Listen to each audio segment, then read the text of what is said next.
Lalu isu yang kedua, ya, ini gue sengaja kasih yang pahit-pahitnya dulu ya Yul ya. Ya, boleh. Mereka, betul. Dan itu Nah, semua lu alamin kan? itu Memang lu gue semua alamin, lu alamin. jalanin, ya. Betul. Jadi selama 3-4 bulan pertama, 3 bulan pertama itu gue lamar-lamar kerja kurang lebih ada kali 600 sampai 700 lamaran gue kirim. Serius? 3 bulan.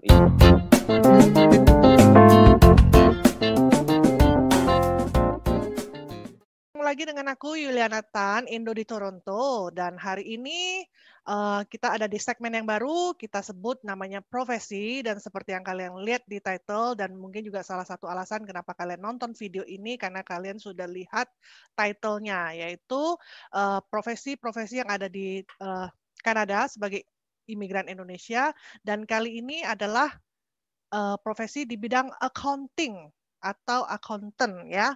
Dan hari ini special guest saya hari ini, siapa lagi? The one and only Darwin. Apa kabar Darwin? Halo, baik. Lu gimana kabar lu? Gue baik, gue seneng banget hari ini karena giliran gue yang interview lo.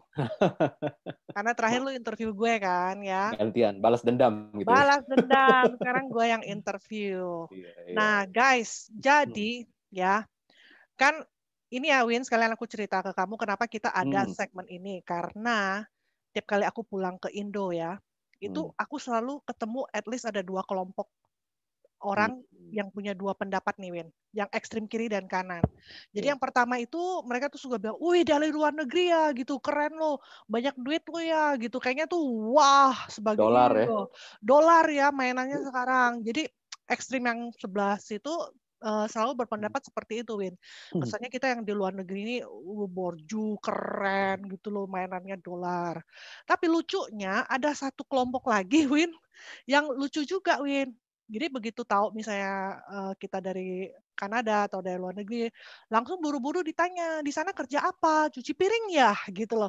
Jadi somehow punya image sebagai imigran di luar negeri itu pekerjaannya tuh yang cuci piring, walaupun aku tidak meremehkan pekerjaan cuci piring ya, maksudnya itu juga kerjaan yang mungkin juga susah-susah gampang didapat di sini, dan itu halal ya, dan perlu kerja keras juga, dan banyak orang hidup dari karena bekerja itu gitu, survive gitu, dan memang bisa survive. Tapi maksudku adalah kelompok orang ini adalah menganggap orang yang di luar negeri itu kerjanya serabutan yang kayak gitu, terus nanti kerja berapa tahun, simpen duitnya pulang ke Indo, terus beli ruko, beli truk, beli apa gitu loh. Mereka tidak ada bayangan bahwa imigran yang ke luar negeri atau khususnya kita yang di Kanada ini adalah kita menetap di sini gitu loh. Betul. Bekerja, berkehidupan, berumah tangga atau bersekolah ya normal gitu. Makanya timbullah ide untuk bikin video seperti ini untuk kita sharing, berbagi gitu loh. Bahkan yang kedua tuh, yang pandangan kedua tadi yang lu bilang tuh bahwa kerjanya tuh kasar, udah gitu yang kedua dianggapnya kita imigran gelap lagi ya. Betul.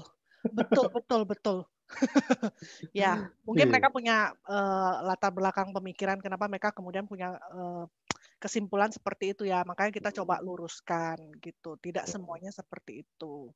Nah, Win, coba sebelum kita mulai lu kenalin dong diri lu. Karena kan orang taunya, oh ini Darwin Indo di Toronto tuh doyan makan. Terus banyak interview orang soal imigrasi ya kan. Tapi kan belum ada nih kayaknya orang yang betul-betul tahu ini Darwin di luar YouTube Indo di Toronto tuh siapa sih? Gitu ya. Aslinya gue penjahat kelas berat gitu atau apa gitu ya. Oke, guys. Thank you nih Yutan udah undang gue ya. Oke, kali ini gue yang di interview rasanya aneh, terus terang. Oke ya, seperti yang kalian semua udah tahu, nama gue tuh Darwin. Terus gue tuh udah 5 tahun tinggal di Kanada ya, dan gue kesini tuh bareng istri dan anak gue. Anak gue satu, saat ini dia kelas 7. Istri gue kerjanya saat ini lagi mengejar impian dia menjadi seorang hairstylist ya. Dia baru selesai sekolah. Lalu gue di sini kerja sebagai seorang accountant karena kerjaan gue dulu di Indonesia itu accountant. Oh, I see. Ya, jadi Darwin ini accountant ya, pekerjaan sehari-hari dia saat ini di luar aktivitas kita memproduksi video-video di Indo di Toronto, benar nggak Win? Betul. Oke. Tadi kan lu sebut lu kerjanya accountant. Nah, apa accountant ini juga adalah profesi lu waktu masih di Indonesia? Betul. Jadi ini kerjaan yang align dengan dulu ketika gue kuliah. Dulu gue kuliahnya ambil jurusan accounting. Dan dari ketika gue lulus sampai dengan ketika gue mau berangkat ke Kanada, gue bekerja di bidang accounting. Tapi nggak selalu spesifik di bidang accountingnya ya. Gue pernah kerja jadi external auditor, gue juga pernah kerja jadi internal auditor, kerja jadi accountant, dan terakhir sebelum berangkat gue kerja jadi internal audit lagi. Oke. Ini kenapa gue tanya nih, Win? Karena ini leading ke pertanyaan gue berikutnya, gitu loh. Jadi sewaktu kamu pindah ke sini, apakah itu adalah profesi pertama yang mau kamu pursue, gitu loh? Seperti yang tadi gue jelasin, gue kerjanya selalu di bidang accounting. Lalu ketika gue apply PR pun, gue apply PR dengan skill gue sebagai seorang accountant. Sehingga makanya gue lanjutkan untuk bekerja di sini sebagai seorang accountant. Oke. Jadi memang awalnya mindset-nya waktu udah mau ke sini memang goal-nya adalah mau di bidang yang sama lagi. Karena itu memang skill-mu udah ada di situ ya, pengalaman juga sudah ada di situ ya. Betul. Oke. Iya. Apa karena kamu sebelumnya juga udah tahu untuk mengejar profesi yang sama ya, accounting di Kanada ini ternyata sama atau oh kamu bisa gitu. Makanya kamu kemudian memutuskan ya udah memang inilah yang akan aku tuju. Bisa nggak ceritain? Iya, jadi kurang lebih gini. Ketika dulu gue apply PR ya ke Kanada, zaman dulu itu skemanya masih beda dengan zaman sekarang. Jadi kalau zaman dulu, bukan zaman dulu ya, kesannya gue udah tua banget gitu. Beberapa tahun yang lalu, itu tahun 2014 ketika gue apply PR, itu Kanada masih menggunakan skema lama di mana dia tiap tahun akan membuka kuota gitu ya. Oke. Kayak misalkan dalam 1 tahun ini dia akan buka kuota untuk skill worker 20.000. Nah, dari 20.000 itu ada masing-masing profesi. Nah, accountant itu buka berapa ribu gitu. Terus profesi IT buka berapa ribu, ya berapa ribu paper yang bisa di-apply gitu ya. Nah, otomatis dengan dibukanya accountant waktu tahun 2014 itu menunjukkan bahwa sebenarnya si Kanada itu masih membutuhkan skill accountant gitu. Jadi gue udah ngeliat bahwa bahwa potensi untuk menjadi seorang accountant di Kanada ini masih terbuka gitu ya. Tapi yang kedua gue juga melakukan research juga waktu itu. Gue coba buka kalau di sini tuh salah satu website yang paling ngetop buat nge-apply kerja kan Indeed ya, Indeed.com ya. Nah di Indeed itu kalau gue search accountant dari yang levelnya staff sampai ke yang levelnya manager atau director pun masih ada gitu lowongannya ya.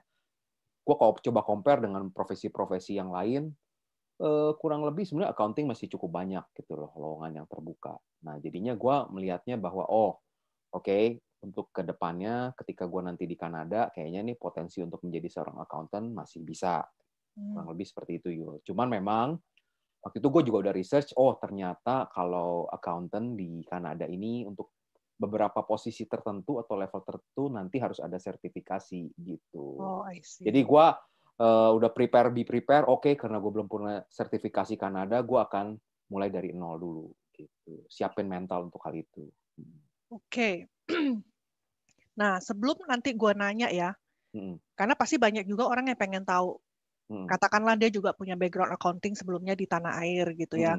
Nah, dia mau pursue juga, mau dapat karir sebagai accountant juga di sini. Nah, itu tapi nanti ku tanyain ke kamu ya, gimana caranya supaya. Tapi boleh nggak kamu share dulu dari pengalaman pribadi kamu, bagaimana kamu akhirnya bisa dapat pekerjaan kamu yang sekarang ini. Iya, oke. Aduh, ini sesuatu yang biasa gue tanyain ke orang nih. Sekarang gue yang harus sharing nih. Terus terang, di Kanada ini ada beberapa faktor yang akan menjadi cukup challenging buat kalau kita yang baru datang ke sini ya. Apalagi kita kalau mau bekerja sesuai dengan bidang kita gitu ya. Nah, yang pertama itu, challenge yang pertama yang gue hadapin ialah Canadian experience tuh. Nah, ketika gue udah landing di sini, gue udah coba-coba lamar, beberapa kali di interview, selalu salah satu kendalanya ialah you don't have Canadian experience gitu. Tapi itu pekerjaan accounting semua ya yang pekerjaan kamu accounting apply? semua yang gue coba apply. Nah, itu kan udah menjadi kendala kan. Satu, nggak punya Canadian experience. Tapi bagaimana gue bisa punya dapat Canadian experience kalau nggak dikasih kesempatan kan? Itu menjadi selalu chicken and egg lah gitu ya isunya. Nah, lalu isu yang kedua ya, ini gue sengaja kasih yang pahit-pahitnya dulu ya Yul ya. Ya, boleh. Mereka, betul. Dan itu semua lu alamin kan? Memang Itu lu gue semua alamin, lu alamin. jalanin, ya. Betul. Jadi selama 3-4 bulan pertama, 3 bulan pertama itu gue lamar-lamar kerja kurang lebih ada kali 600 sampai 700 lamaran gue kirim. Dalam 3 Serius? bulan. Ya, itu dari yang level Wow. paling bawah sampai level yang udah manajerial gue coba apply semua. Dan gue Guys, ada kali ke ya guys, interview. buat kalian nih ya, yang walaupun mungkin masih di Indo, mulailah latihan dulu membuat surat lamaran. Lihat nih, Darwin tuh sampai mengirimkan 600 lamaran, itu kebayang nggak sih? Jadi kalau memang niatannya seperti itu ya, kalau bisa udah latihan tuh sejak dari di Indo. Atau kalau sudah di sini ya dipoles terus surat lamarannya. Dan kayaknya Darwin juga kita udah ada video ya cara gimana bikin lamaran yang bagus buat di Kanada. Karena beda surat lamaran di Kanada dan di Indonesia itu totally berbeda gitu. Jadi bisa nanti aku kasih linknya ya untuk video itu, jadi bisa belajar bagaimana cara bikin surat lamaran di Kanada. Oke, lanjut Win, 600 lamaran itu Win. Iya. Nah, dari 600 lamaran ya, bayangin gua itu dipanggil interview ada kali 30 kali sampai 40 kali ya. Dan itu menurut teman-teman yang udah di sini lama itu aja udah bagus sebenarnya kalau bisa sampai dipanggil interview. Oh iya, benar. Aku setuju itu. Berarti sebenarnya secara surat lamaran formatnya udah bener gitu ya.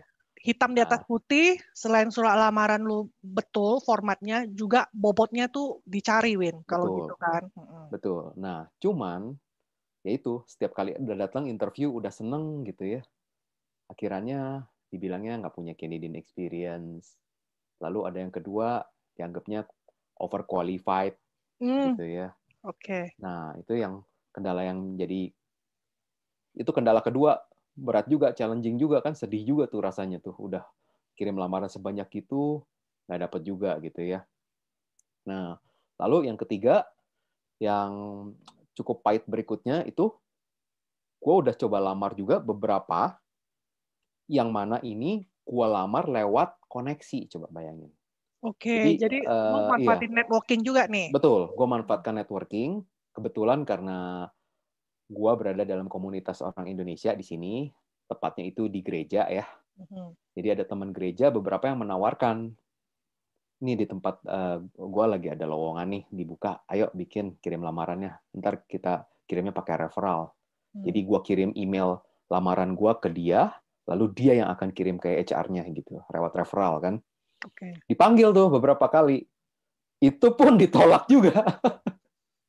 Aduh, jadi rasanya udah frustasi. Ya. Jadi nggak ada jaminan juga ya, kan kita sering dengar tuh katanya salah satu tips untuk cepat dapat pekerjaan sebagai imigran katanya ibaratnya tuh beritakanlah ke seluruh dunia bahwa kamu lagi membutuhkan pekerjaan, karena kita tidak pernah tahu siapa yang kantornya atau bahkan dia sendiri membutuhkan tenaga kerja, katanya sih gituin.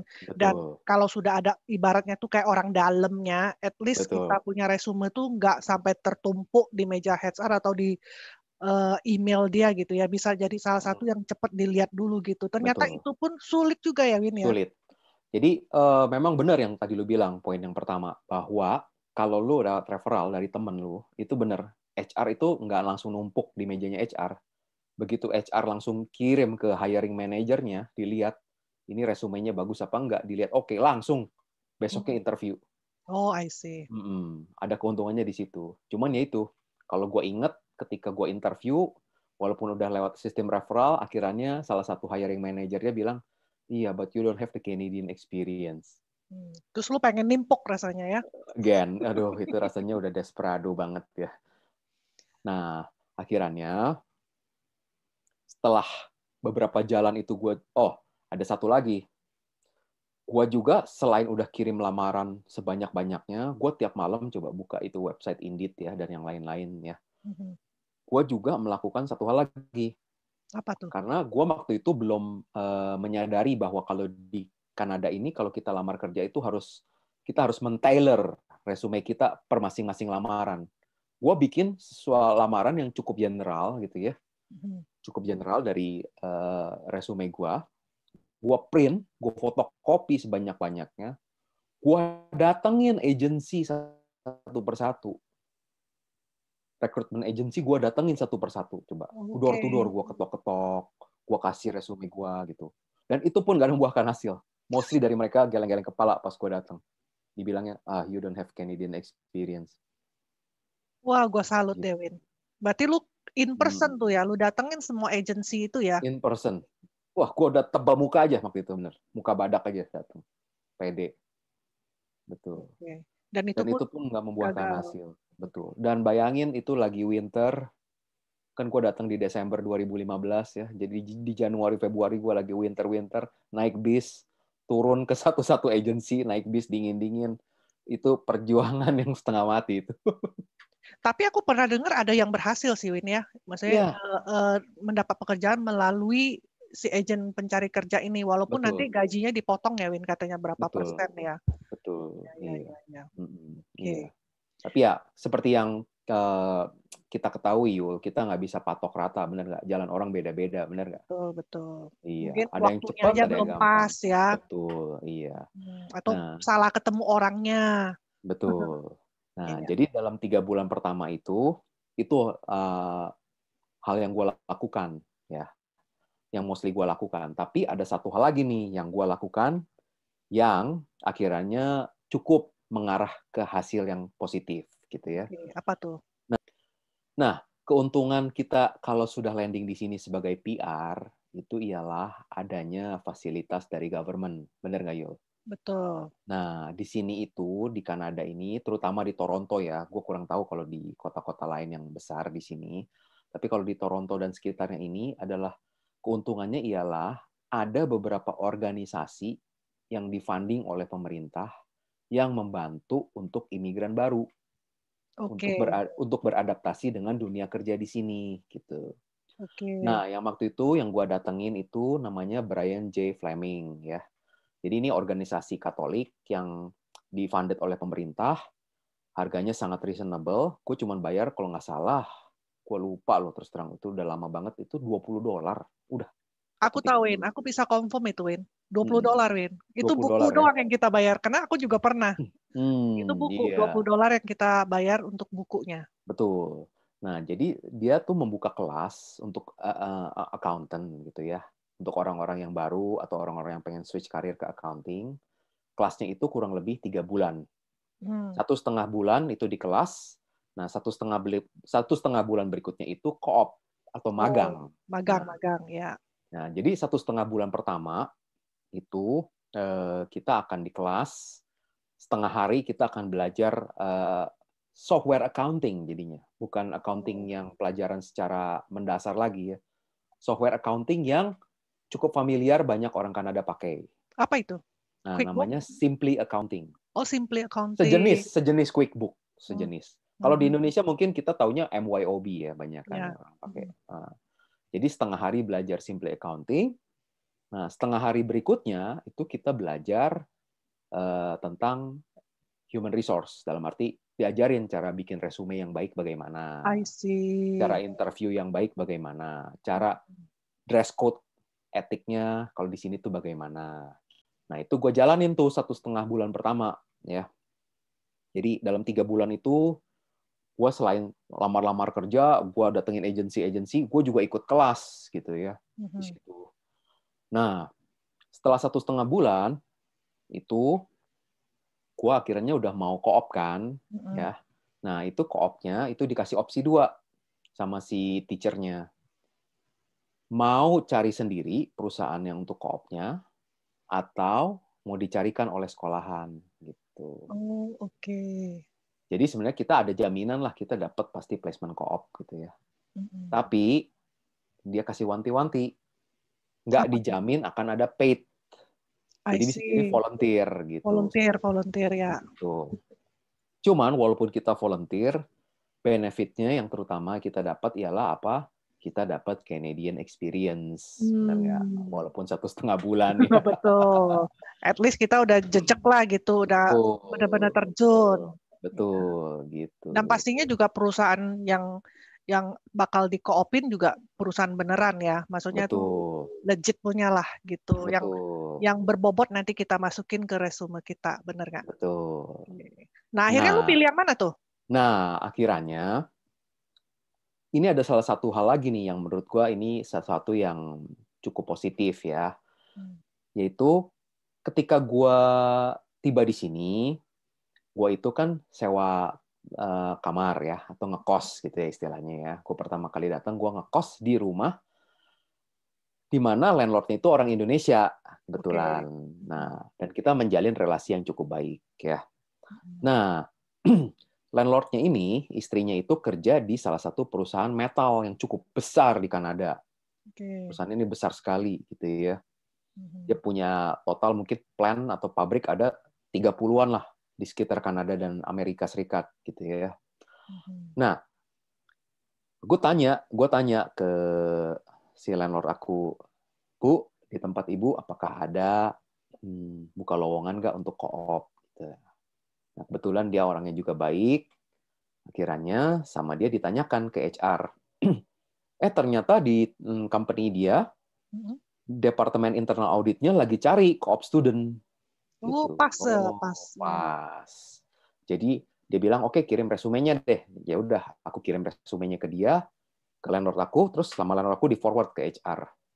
Benar, dalam 2 hari dipanggil ya untuk interview, gitu ya. Oh, jadi walaupun co-op pun harus lewat interview juga ya? Betul, interview juga gitu. Nah, setelah interview TikTok ternyata direktur internal auditnya setuju. Aku bayangin, aku co-op student loh, dianggapnya co-op student, interview sama direktur langsung. Nah, dia bilang, oke, kamu kapan kamu ready? Dia bilang, wah, saya mesti tanya dulu nih ke Brian J. Fleming-nya nih, gimana nih mulai co-op-nya, saya bilang gitu. Oh, sebenarnya saya butuh kamu saat ini juga, besok bisa nggak mulai? Gue shock terus terang waktu itu.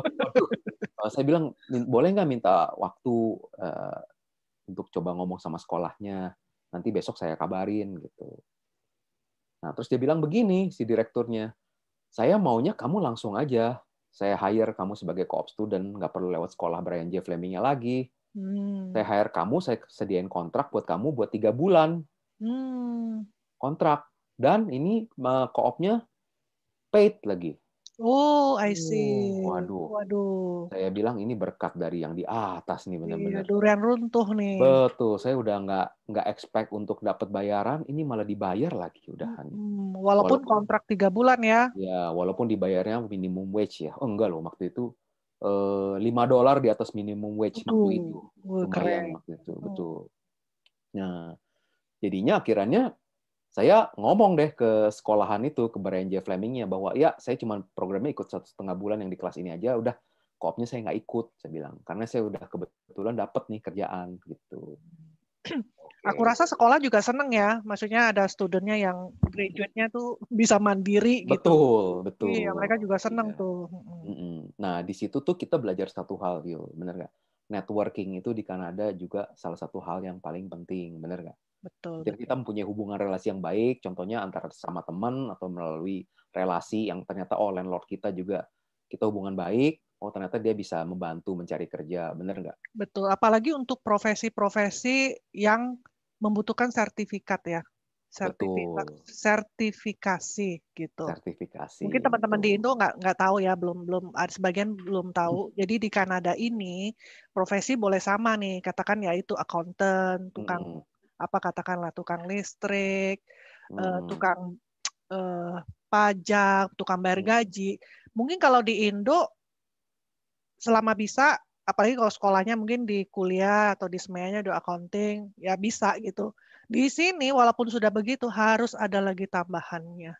Betul. Yang kita bawa dari Indo itu tidak boleh dikatakan itu tidak diperhitungkan gitu ya. Betul. Walaupun mungkin secara skill mungkin kalau mau sama-sama dikerjain ya bisa-bisa aja. Cuman ya mau bagaimana ya, memang kondisinya mereka require si orang ini kalau bisa harus punya sertifikasi. Kalau enggak mungkin ya skillnya bisa dipakai tapi mungkin nggak bisa sampai ke jenjang-jenjang yang berikutnya karena itu surat sakti itu diperlukan, benar nggak?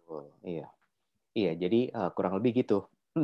Gua datang di mid Desember 2015 dan puji Tuhan gua akhirnya dapat kerjaan di mid Maret 2016 waktu itu akhirnya. Gitu. Dan sesuai bidang, walaupun awalnya dimulai sebagai co-op student lah.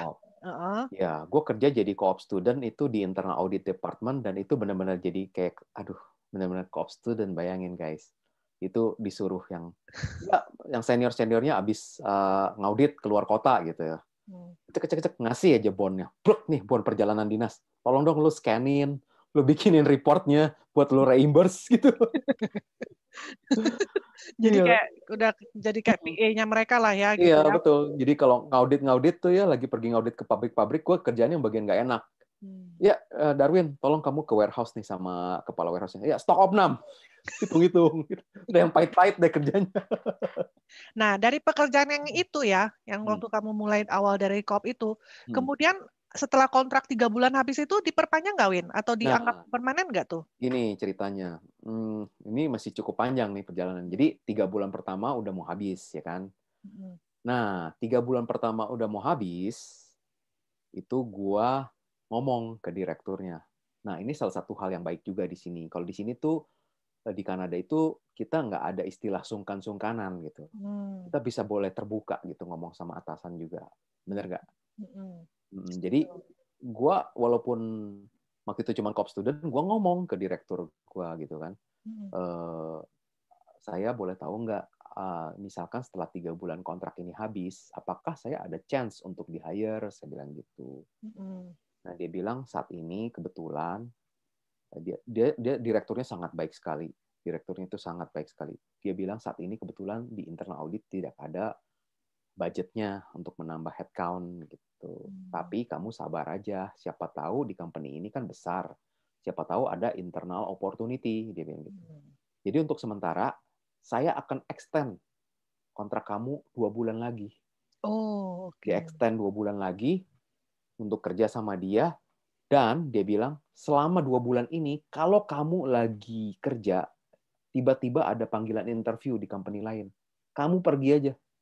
Kamu tinggal izin sama saya, tolong bilang bahwa saya tuh ada interview, ya udah kamu mau setengah hari kerja, silahkan. Wah, saya bilang ini kembali lagi menurut saya ini berkat dari yang di atas. Betul. Sampai saya menemukan atasan yang sangat pengertian seperti itu. Gitu. Nah, terus yang kedua, tapi sebelum ini gue pengen juga kasih tips ini yang baik juga nih, Yo. Ini menurut gue nih untuk teman-teman yang lain. Jadi gini, kalau misalkan sampai suatu saat ada teman yang akan mengikuti jalurnya mirip seperti gue gitu ya. Ini juga tips yang gue dapat dari teman di gereja ya. Dia juga dulu jalurnya mirip kayak gue. Jadi gini, kalau misalkan sampai kita ikut yang program 1,5 bulan di kelas, lalu 1,5 bulan co-op, usahakan yang pas 1,5 bulan co-opnya itu di perusahaan yang besar. I see. Karena kalau di perusahaan yang besar nanti ada internal opportunities. Benar nggak? Betul. Nah, itu salah satu tips yang baik Tips banget. ya. Betul, iya. Nah, jadi gitu, Yul. Jadi setelah gue dikontrak 2 bulan, ya, tiba-tiba ada lowongan di departemen accounting. Oh, I see. Nah, ada lowongan permanen, tapi posisinya itu benar-benar administratif. Nah, dalam artian maksudnya tuh lu jadi overqualified lah gitu ya. Betul. Nah, itu pekerjaannya sebagai accounts payable, administrator dibilangnya gitu. Jadi kerja accounting tapi ya admin gitu, accounts payable, proses pembayaran aja gitu kan, bener nggak? Just small part of accounting lah. Betul, gitu ya. Iya. Nah, dalam waktu 2 bulan itu pun gue sebenarnya udah interview juga beberapa kali, tapi gue juga belum dapet juga gitu ya waktu itu ya. Nah, akhirnya gue udah sempat frustasi juga, tapi akhirnya gue pikir, aduh, daripada gue nih selesai kontrak gue, toh akhirnya gue nggak kerja, ya kenapa gue nggak ambil aja nih posisi gitu ya. Nah, gue ngomong ke direktur gue, boleh nggak kalau gue mau apply posisi ini, harusnya boleh kan ya. Nah, terus dia bilang, oh serius nih kamu mau posisi ini hanya accounts payable admin loh. Gue bilang, oh ya, saya akan ambil posisi ini karena saya harus fokus untuk mendapatkan Canadian experience, saya bilang gitu kan. Dia bilang, oke, saya kenal banget dengan hiring manajernya nih. Accounts payable manajernya saya kenal deket, dia bilang gitu. Langsung ditelepon depan gue.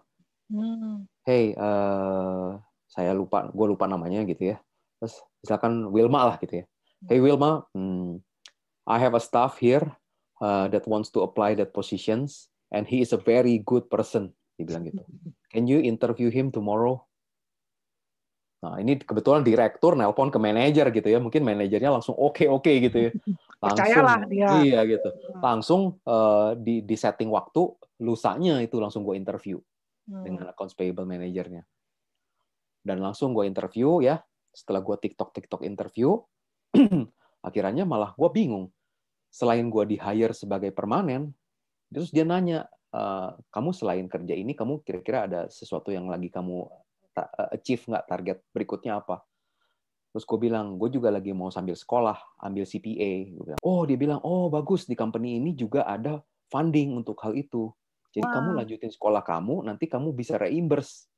Setiap kali kamu lulus, per mata kuliah, kamu bisa reimburse. Oh, kalau lulus aja. Kalau nggak lulus. Kalau setiap lulus, kalau nggak lulus yang nggak di-reimburse. Berarti ketahuan males kan? Oke. Iya, Wah, mantap banget itu ya. betul. Waduh, ini puji Tuhan sekali lagi ya. Itu bisa dapet seperti itu gitu. Nah, jadinya ya udahlah, setelah 2 bulan kontrak itu habis, gue akhirnya pindah ke departemen accounts payable gitu ya. Gue kerja dan akhirnya gue mulailah program sekolah gue. Gitu. Waduh. Jadi dia sekarang sekolah sambil kerja. Betul. Dan sekolahnya itu kalau lulus, biaya yang dibayar buat tuitionnya itu bisa dirembes ke kantor. Betul. Wah, itu mah combo yang perfect banget itu. Betul. Bener nggak? Nah, tapi kan berarti kita yang bisa pelajarin, Yul, dari kisah gue ini ya. Terus terang gue juga sampai sekarang mah, ini masih perjalanan gue masih panjang ya, masih jauh. Gue juga masih mencoba mengejar karir gue gitu ya. Tapi yang kita bisa belajar dari yang tadi itu, bahwa gue itu berusaha untuk bekerja sebaik-baiknya untuk kepada direktur itu gitu waktu itu. Dan akhirnya sampai direkturnya itu mengasih referral lagi gitu ke accounts payable manajernya gitu. Jadi kembali lagi networking dan hubungan baik, bener nggak? Itu penting banget di Kanada, bener nggak? Sama kerja kita yang bagus juga, bener nggak? Betul, Rata-rata sih betul. orang imigran, ya. Aku sih nggak ngomong spesifik Indonesia aja lah. Maksudnya orang yang kalau imigran bayangin tuh terbang berkilo-kilometer ya, ribuan kilometer dari tanah airnya gitu. Biasanya tuh para survivor tuh. Maksudnya memang yang punya keinginan kuat gitu ya, dan ya boleh kita katakan orang-orang pilihan lah gitu ya. Karena mau lolos untuk diterima masuk di sini aja, kalau masuknya dari skill worker aja berarti sudah ada standar khusus kan ya. Jadi maksudnya dari skill, dari pengalaman sudah ada, dan kegigihan itu udah pasti udah teruji gitu loh. Lah mau kesininya aja susah kok gitu ya kan. Jadi begitu dari sini biasanya sikat gitu, apa penghalang di depan tuh biasa Betul, dijalanin gitu, betul, nggak iya. gampang patah semangat lah gitu. Jadi ya mungkin bisa Iya. masukkan juga buat teman-teman yang either baru mau ke sini atau yang sudah ke sini lagi down karena belum dapat pekerjaan yang mungkin sesuai bidangnya, ya, atau bahkan sama sekali juga belum dapat pekerjaan, tetap semangat aja gitu. Benar nggak, Win? Betul, setuju gua. Oke, Yul. Nah, setelah gua kerja di accounts payable ya, itu kurang lebih sekitar 1 tahun lah ya. Nah, itu gua bener-bener lagi nggak mencari pekerjaan lain ya. Nah, ini tiba-tiba ada salah satu manajer accounting dari pabrik yang lain. Ah, Karena kan di tempat gua kerja itu kan pabriknya banyak tuh yang tadi gue oke. jelasin. Ya. Nah, ada salah satu pabrik yang accounting manajernya itu inget gua gitu.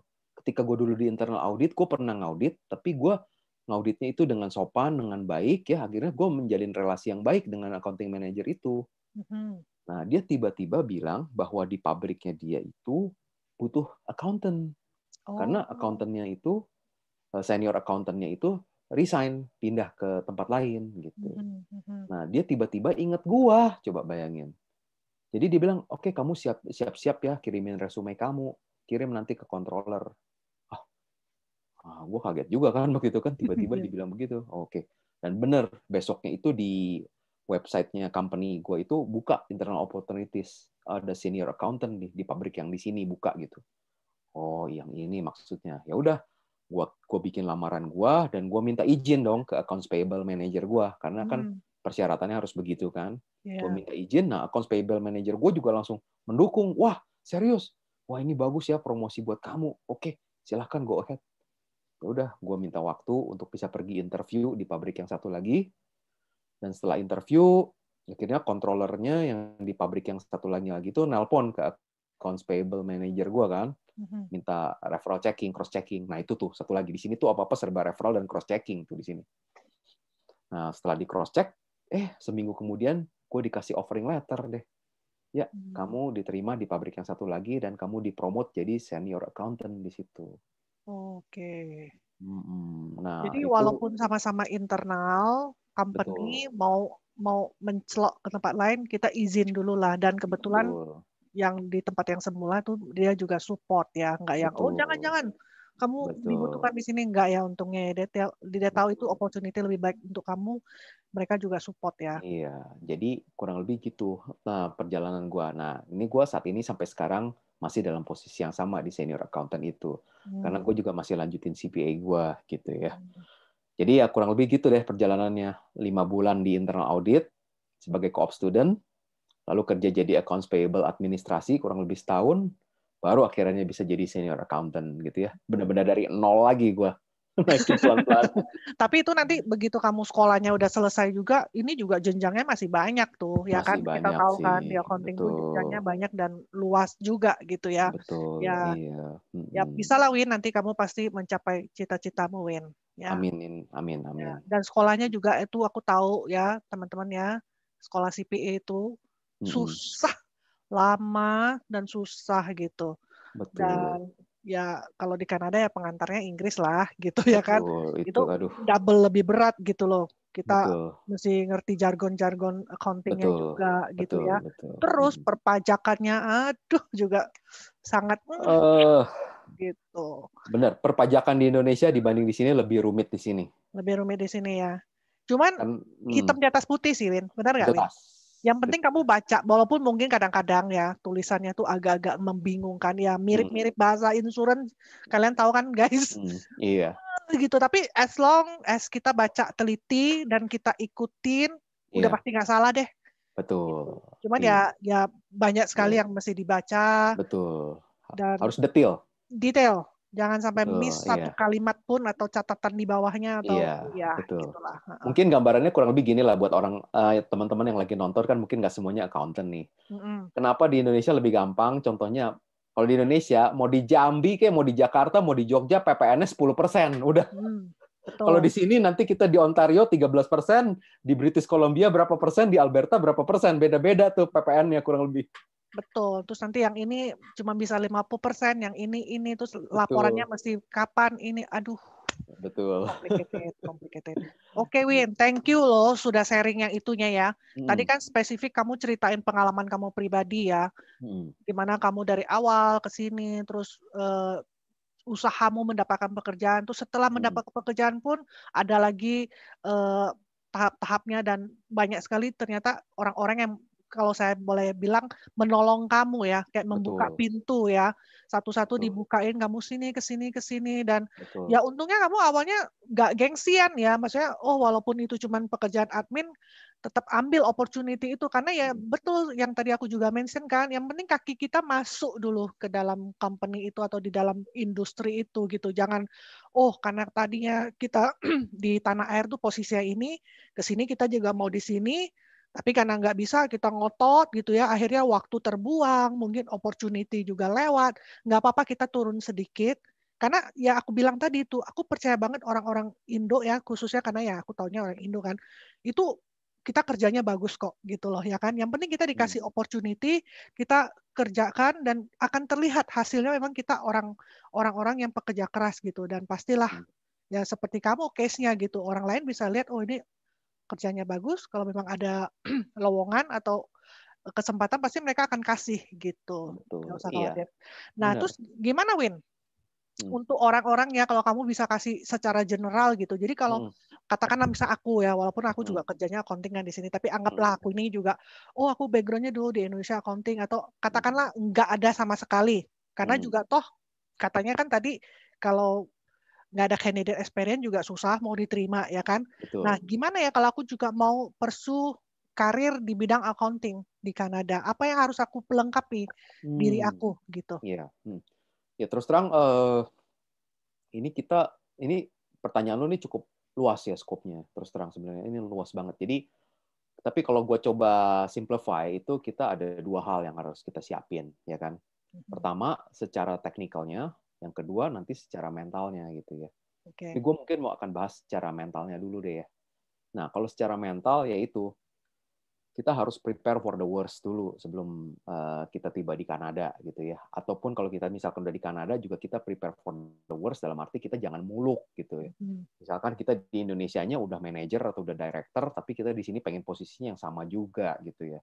Nah, terus terang kurvanya itu makin lama juga makin mengecil gitu kan. Dalam arti seperti piramid kan, makin lama makin merucut. Ke posisi yang paling tinggi juga posisi yang paling tinggi tuh makin sedikit gitu ya. Jadi yang kedua udah gitu kalau kita terlalu muluk juga kan di awalnya nanti susah karena apa? Kita belum punya Canadian experience, bahasa Inggris kita pun juga mungkin kita anggap di Indonesia udah sangat baik, tapi ketika sudah di sini mungkin kita akan sedikit bingung loh Karena dengan belum luas, istilah-istilah yang di belum sini. luas Betul. ya. Istilah-istilah yang di sini tuh akan beda. Dalam Betul. arti seperti begini, ketika gue dulu di Indonesia, gue juga kerja itu bareng dengan ekspat-ekspat yang dari Singapura, dari Malaysia ya. Walaupun mereka Inggrisnya juga bagus, tapi ada suatu chemistry yang match antara kita Indonesian dengan Malaysian atau Singapuran. Karena kita punya culture yang sama gitu ya. Tapi ketika kita sudah bicara dengan Canadian English, wah itu banyak istilah-istilah yang kita benar-benar bingung loh di awal-awal, terus terang.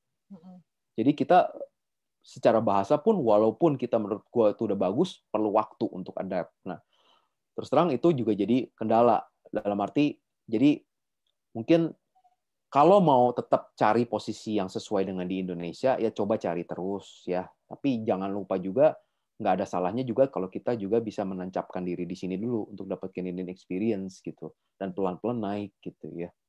Nah, itu gue lihatnya karena berdasarkan pengalaman juga banyak beberapa dari yang udah immigrate ke sini tapi mereka akhirnya merasa kecewa gitu ya di sini ya akhirnya pulang lagi gitu karena terlalu expect-nya tinggi sekali gitu ya Yul ya nggak mau downgrade gitu ya. Ya, mungkin lebih Ada ke, maksudnya kita nggak nyalain orang untuk lihat atau bermimpi betul yang tinggi, benar nggak? Cuman betul yang mungkin yang menjadi kendala adalah mereka nggak mau downgrade dulu, gitu.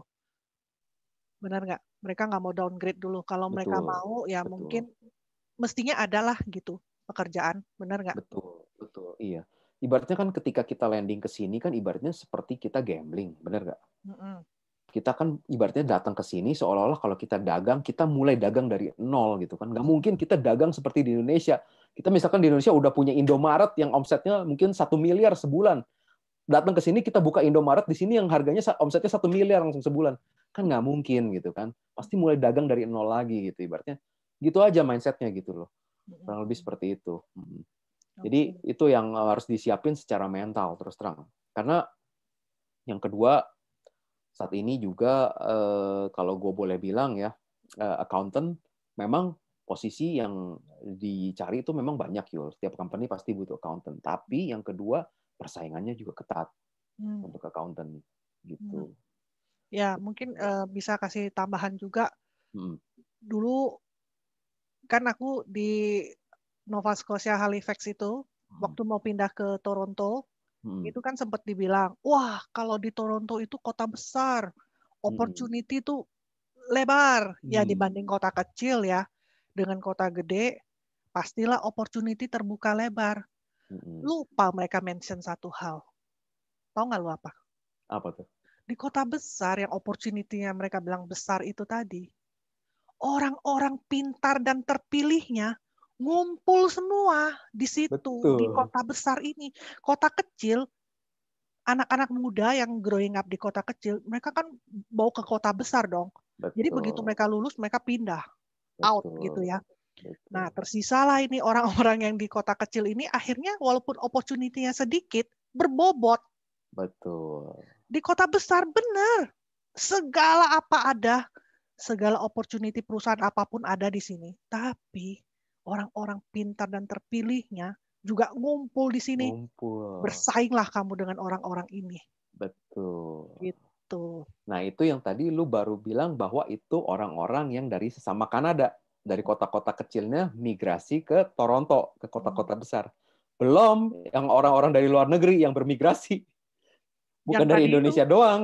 Dari yang China, orang-orang dari pilihan India, juga dari Europe. Betul.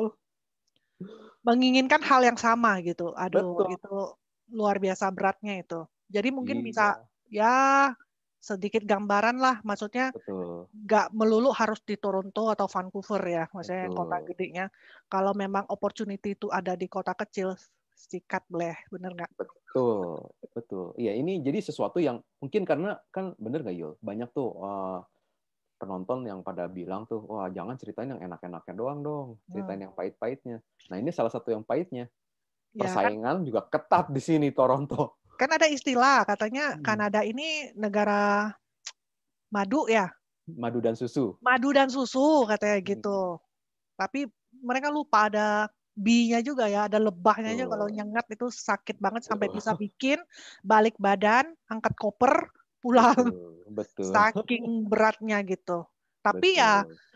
eh, buktinya sebagian besar itu ada, persentasenya Hmm. kecil. Hmm. Dan kita nggak ngejudge mereka juga ya. Hmm. Mereka punya berbagai alasan dan pertimbangannya. Dan kalau mereka bisa pulang for good lagi ya ke tanah air, kita juga support gitu. Tapi yang kita mau tekankan adalah sebagian besar itu Hmm. stay di sini dan berprofesi berbagai macam. Ada yang seperti Darwin, yang sama-sama bisa di field yang sama dengan dia waktu di Indonesia atau di accounting. Ada yang mesti terjun bebas, ada Hmm. yang terjun sedikit, ada yang mungkin malah upgrade gitu loh. Betul, Di Indonesianya siapalah gitu kan, tahu-tahu di betul, sini bisa jadi somebody. Itu ada betul. juga. Jadi Ada. balik lagi ke original atau awal tadi aku mention itu, Win. Hmm. Untuk mudah-mudahan ya habis orang lihat serial ini nantinya Hmm. ya atau dari satu satu video yang ini mereka akhirnya bisa tahu oh ternyata ya sama aja gitu loh. Hmm. Sama aja maksudnya di luar negeri di Kanada ini kita bisa Betul, berprofesi apapun sesuai cita-cita kita, idaman kita, pengalaman kita, skill kita. betul, Cuman ada plusnya ya. Kalau betul. Disney ada Disney Plus, ini ada plus Hmm. catatannya adalah yaitu Betul, berkompetisi lah kamu, betul, macam harus punya effort yang lebih karena ini bukan negaramu. Di negara betul, sendiri aja mau cari pekerjaan juga nggak gampang gitu, yang betul, susah-susah gampang lah gitu. betul. Di sini udah pasti nggak Hmm. gampang, itu aja gitu Hmm. loh. Betul. Jadi ya Iya, harus ekstra iya, kerja keras. benar. Iya, tadi yang makanya itu yang pertama yang tadi gue mention kan bahwa secara mental itu persiapan secara mental itu yang penting nomor satu harus kuat gitu ya. Nah, kalau yang persiapan teknikal, kalau mau jadi accountant gitu ya, misalkan case-nya seperti gue ya, gue kurang tahu kalau case-nya yang lain. Cuman kalau yang case gue itu, gue di Indonesianya dulu udah sekolah, sebenarnya udah sampai master gitu ya. Hmm. Nah, ketika udah sampai sini, gue kan pengen ambil sertifikasi CPA itu. Nah, si bachelor degree dan master gue benar-benar nggak dianggap gitu ya. Tapi gue nggak kecil hati karena beberapa teman gue pun di sini ada yang mereka udah lulusan US loh. Hmm. Lulusan US pun sama gitu loh. Harus sekolah lagi, disuruh ambil 10 mata kuliah dasar lagi gitu. 10 mata kuliah accounting lagi gitu. Hmm. Jadi gue nggak berkecil hati lah gitu ya. Mereka yang udah di US aja masih harus sama sekolah bareng kayak gue gitu ya. Nah, Benar-benar. jadi sekolah lagi, ambil 10 mata kuliah. Nah, untuk registrasi menjadi anggota CPA, ini ada salah satu persyaratan baru. Hmm. Jadi untuk teman-teman kalau yang pengen pertimbangkan untuk jadi CPA, itu pertimbangkan untuk, kalau sebelum berangkat ke Indonesia, ke sini ya, masih di Indonesia, pertimbangkan untuk education-nya, bachelor degree-nya itu di-assess oleh Hmm. World Education Service. Dan di-assess-nya bukan yang untuk immigration service. Harus Lain. di-upgrade. Harus Hmm. untuk yang namanya course-to-course evaluation. Hmm. Karena si CPA pengen melihat bahwa apakah silabusnya ketika di Indonesia itu sama dengan silabus ketika di Kanada. Hmm. Nah ini penting banget nih. Daripada kalau udah di sini, terus baru mau proses untuk WES-nya itu ribet. Karena kita harus telepon ke kampus kita yang lama untuk kirimin persyaratan-persyaratannya ke WES untuk mereka assess. Hmm. Jadi lebih baik disiapin dulu sebelum berangkat kalau yang bisa gitu. Dan nanti kalau ada, jadi kita Hmm. tuh nggak usah ambil semua mata kuliah lagi ya. Jadi maksudnya ada Uh, beberapa mata kuliah yang dianggap bukan, gitu.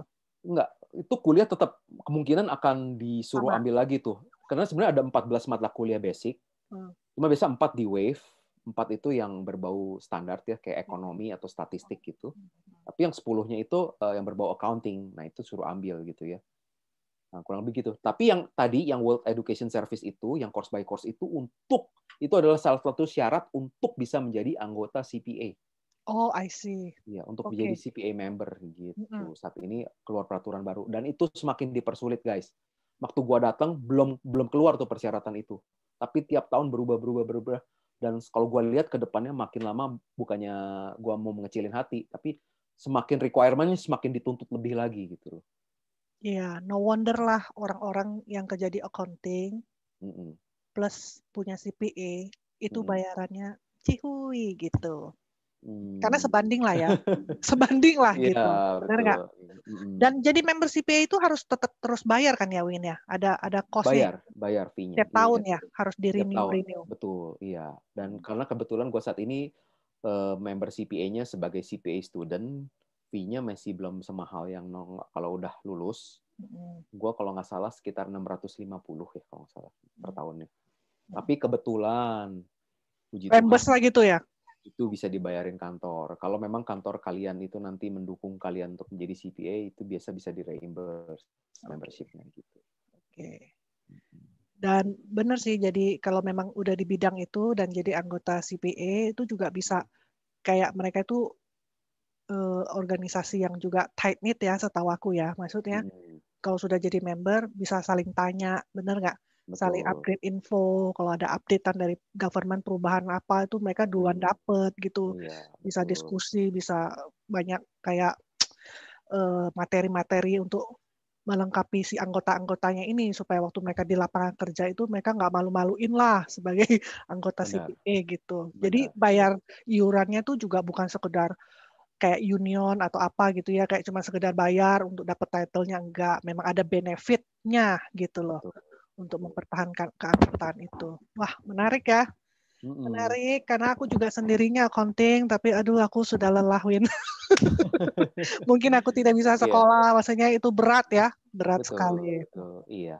Iya, memang sih, maksud gue ada satu hal lagi tuh yang gue lupa sharing, bahwa, singkat aja ya, bahwa ketika gue datang, waktu lagi cari kerja itu, yang udah 3 bulan pertama itu, yang gue udah kirim ratusan lamaran gak dapet, itu pun gue udah siapkan worst case skenario, dalam arti kalau seandainya gue sampai harus ganti bidang, di mana bidang itu lebih gampang buat gue cari kerja, gue sudah niat ke situ.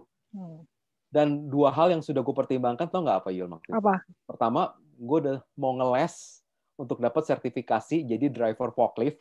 Oke. Driver forklift. Yang kedua, gue udah coba-coba tanya-tanya beberapa kampus untuk sekolah lagi untuk menjadi apa?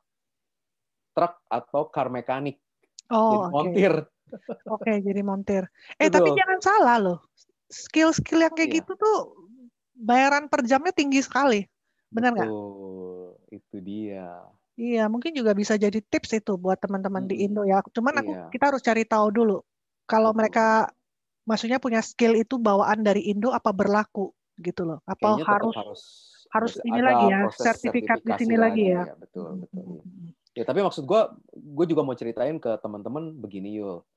Kan seperti yang tadi lu bilang tuh, bener nggak? Di Toronto itu orang-orang yang pinter-pinter banyak, jadi mungkin lowongan kayak accounting atau IT itu banyak, tapi persaingannya pun ketat, bener nggak?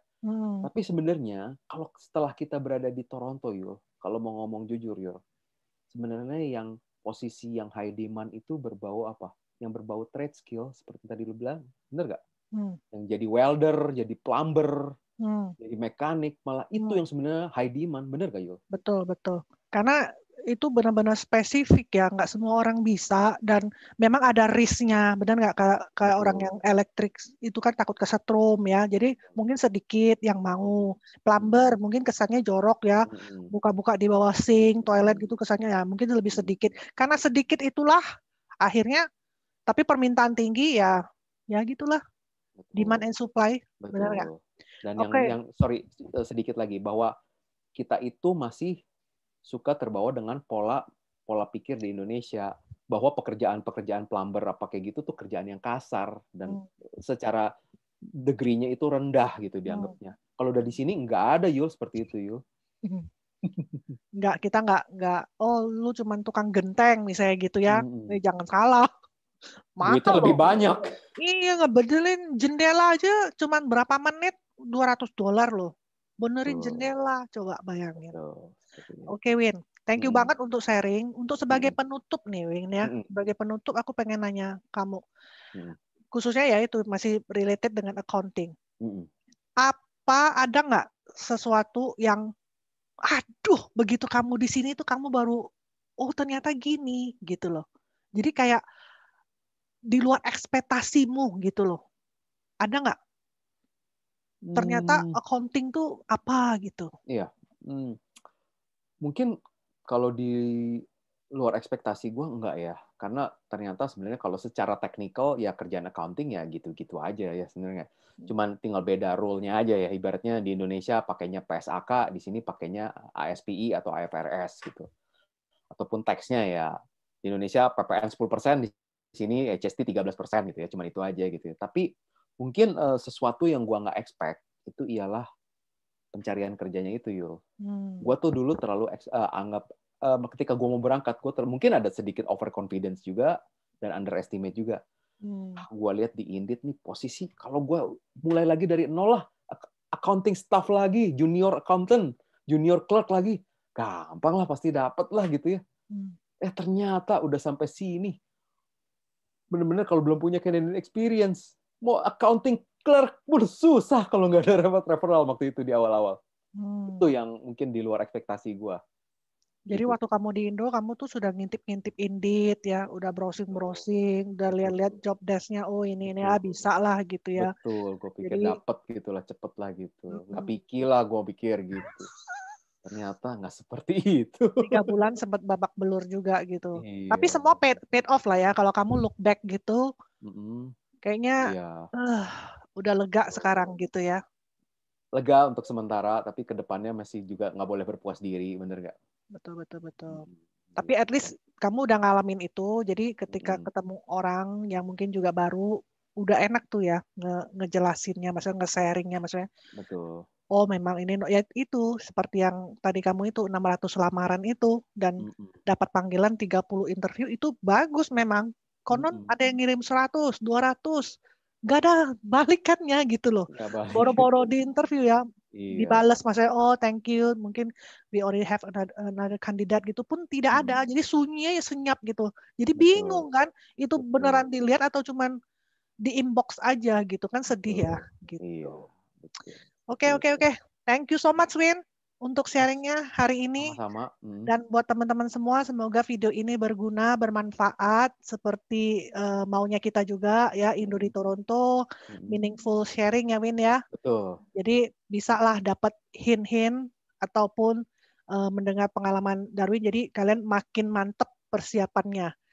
Confidence tetap perlu, tapi jangan Betul. underestimate gitu. Betul. Dan Betul. selalu ya, kalian tahulah di negara baru, kalian selain adaptasi hal yang lain, ini juga yaitu tadi compete dengan orang-orang pinter, orang-orang terpilih yang juga ada di sini gitu. Betul. Thank you so much untuk waktunya Darwin sekali lagi, dan thank you Ya. teman-teman yang udah nonton. Jangan lupa apa, Win? Subscribe, like, and comment, dan tekan tuh belnya ya. Untuk jadi bisa update terus video-video kita yang terbaru, dan Betul. akan kita tampilin juga profesi-profesi di bidang yang lain. Thank Betul. you. Thank you. Bye. Bye.